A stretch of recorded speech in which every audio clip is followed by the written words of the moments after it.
ये लद्दाख की सीमा पर जो भारत और चीनी सेना के बीच में जो झड़प हुई है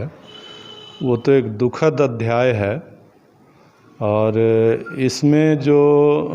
दोनों तरफ सेना के लोग जिस तरह से मारे गए हैं, ये 1975 के बाद की ये पहली घटना है। ये तो दोनों देशों के लिए चिंता की विषय है और भारत के लिए ख़ास करके जो सबसे बड़ी चिंता का मामला है कि गलवान घाटी तो भारत के नियंत्रण की घाटी रही है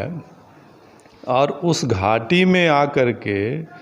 जिस तरह से चीनी सेना वहाँ पर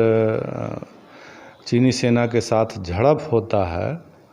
ये कई तरह का चिंता पैदा कर रहा है। इससे तो एक तो दिखाई जो पड़ रहा है कि भारत की भूमि पर चीनी सेना अपना एक बढ़त और कब्ज़ा बना रखी है।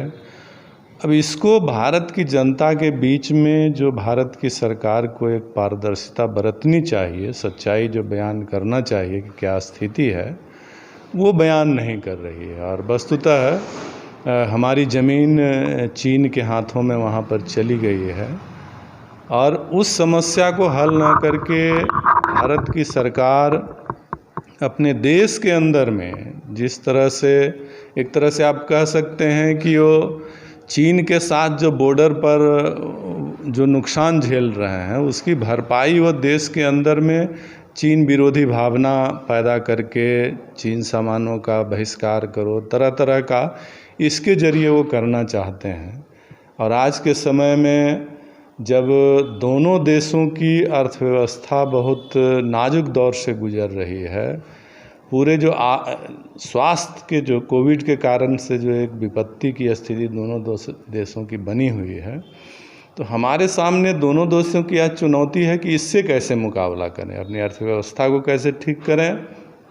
और ये जो कोविड के कारण से जो महाविपत्ति आई है इससे मुकाबला कैसे करें।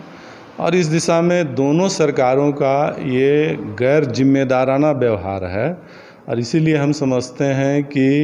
दोनों सरकारों को एक शांतिपूर्ण हल की प्रक्रिया की ओर बढ़ना चाहिए।